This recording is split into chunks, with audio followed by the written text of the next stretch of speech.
Dziennik pokładowy Sol 01. Wylądowałam dzisiaj o godzinie 4:20 czasu marsjańskiego w sektorze A51 zgodnie z planem. Pogoda bardzo dobra, ciepło, 3 stopnie. Jutro rozpoczynam dokumentację do projektu Puszek 6000 kolonizacja Marsa. Życzcie mi szczęścia i pozdrowienia dla Ziemi.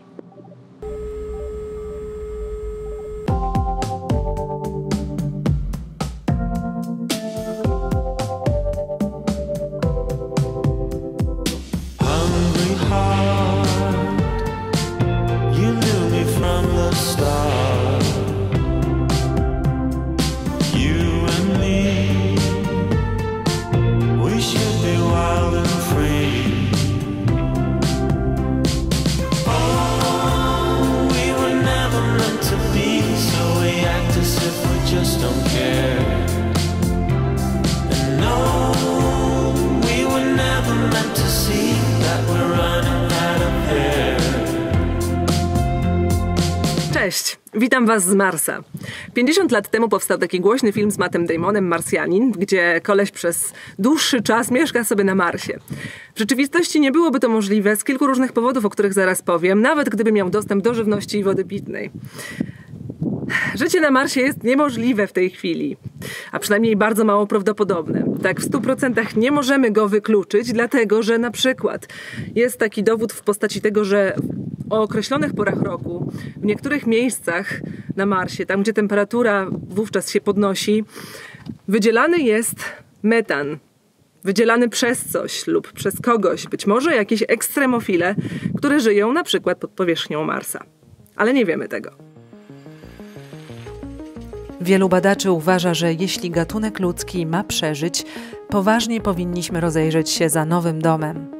Planetą B w naszym zasięgu i najłatwiejszą do zasiedlenia wydaje się być Mars. Mimo pewnych podobieństw do Ziemi, Mars nas nie zaprasza, a zamieszkanie tam wydaje się być wciąż science fiction.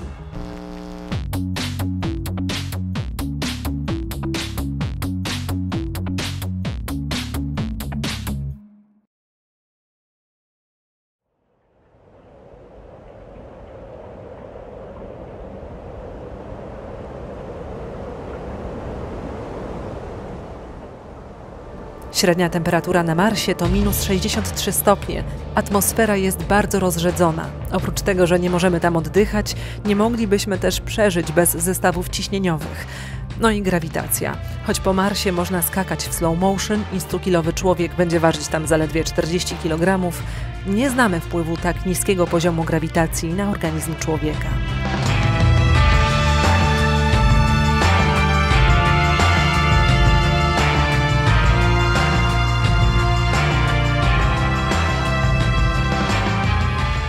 Aby przeżyć na Ziemi, człowiek potrzebuje żywności, wody, odzieży i schronienia. Aby przeżyć na Marsie, potrzebujemy dodatkowo jeszcze tlenu i atmosfery, która chroniłaby nas przed promieniowaniem kosmicznym i słonecznym.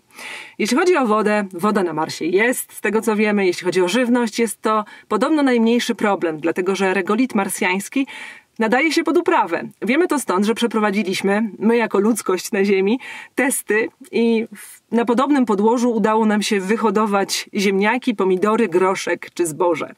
Ponadto na Marsie występuje jeszcze glina, smektyt, który w Polsce, na świecie, występuje bardzo powszechnie i stosujemy go jako żwirek dla kota. Jeśli chodzi o ubrania, jeśli chodzi o bazy, wiadomo, możemy to sobie przywieźć z Ziemi. Także też z tym nie będzie problemu. Reszta jest trochę bardziej skomplikowana. Abyśmy mogli sobie swobodnie pląsać po Marsie, musielibyśmy go terraformować. Terraformacja jest bardzo skomplikowanym procesem, który może potrwać od kilkuset do 1000 lat, może dłużej. Problem jest taki, że znamy go tylko z teorii, dlatego że nigdy wcześniej nie terraformowaliśmy żadnej innej planety. Jest cała lista rzeczy, które mogą pójść nie tak i bardzo dużo pomysłów, jak można to zrobić, bo też nie wiadomo, nie ma jednego przepisu. Moglibyśmy spróbować na przykład rozpuścić wodę, która znajduje się na Marsie. Musielibyśmy podnieść temperaturę, która tutaj panuje. I moglibyśmy to zrobić na przykład instalując gigantyczne lustra, które skierują promienie słoneczne w stronę bieguna tam, gdzie ta woda występuje i w ten sposób tę wodę rozpuścić. Mówię tutaj o bardzo dużych lustrach o średnicy 250 km.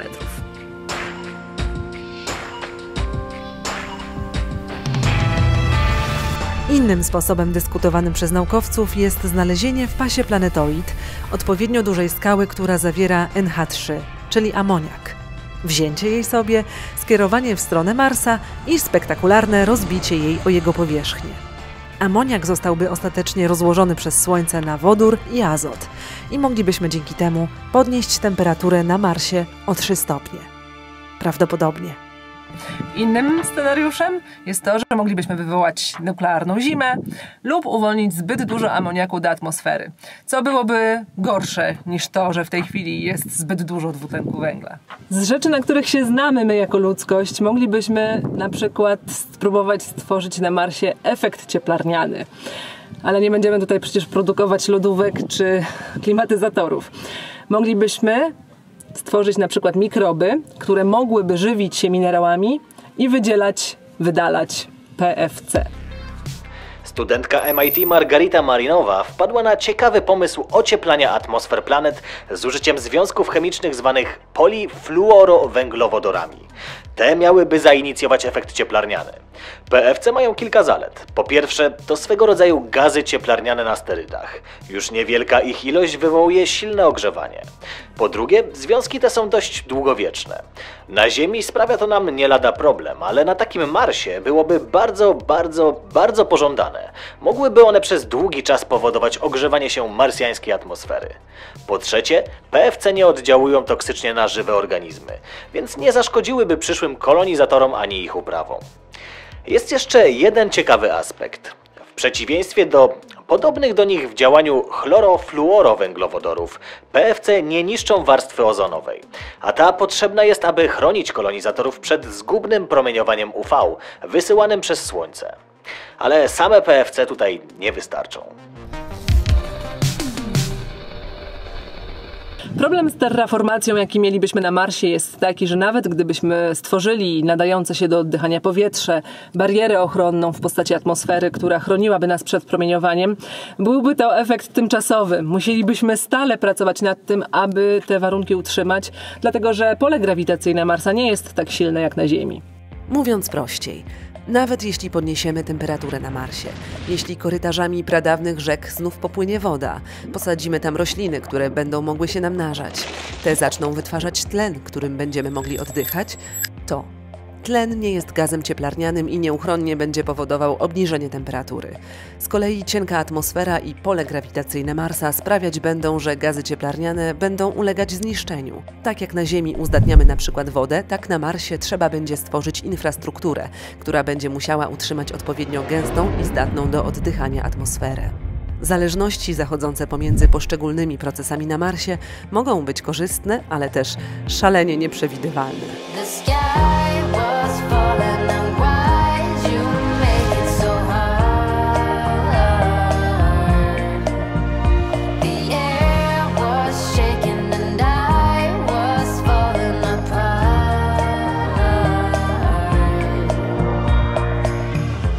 Skoro oglądamy sobie razem zachód słońca, warto wspomnieć, że zachody na Marsie są niebieskie.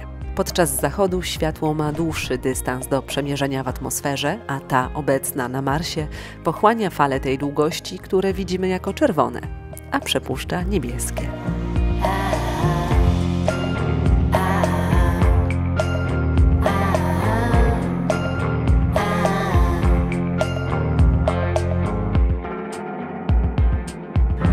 Ale kto powiedział, że musimy zmieniać Marsa? Moglibyśmy zacząć też od siebie na przykład. Moglibyśmy przejść terapie genetyczne, ingerować w nasz genotyp tak, abyśmy mogli w tych warunkach marsjańskich, które obecnie tam panują, przeżyć.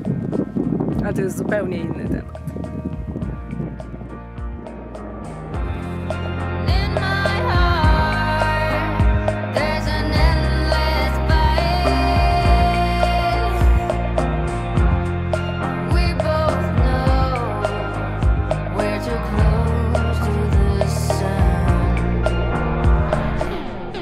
To wszystko to tylko promil wiedzy na temat możliwej kolonizacji Marsa. Zrobiliśmy ten film po to, by lepiej wyobrazić sobie, jak kosmicznie trudne to zadanie. Może łatwiej jednak byłoby zatroszczyć się i ocalić planetę A, nasz obecny dom. I jeszcze jedno. Gdybym mówiła do was z Marsa, i tak byście mnie nie usłyszeli, bo dźwięk nie rozchodzi się tam tak jak na Ziemi.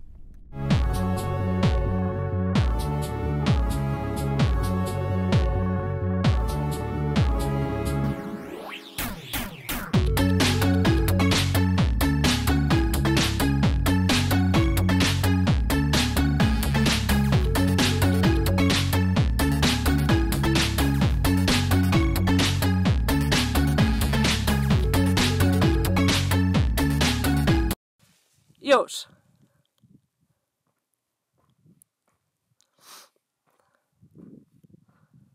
Stop.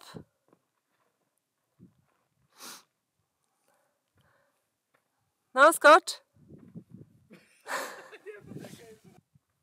Poczekaj chwilę. Możesz się cofnąć.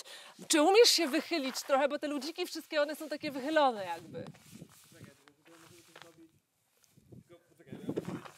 The air was shaking and I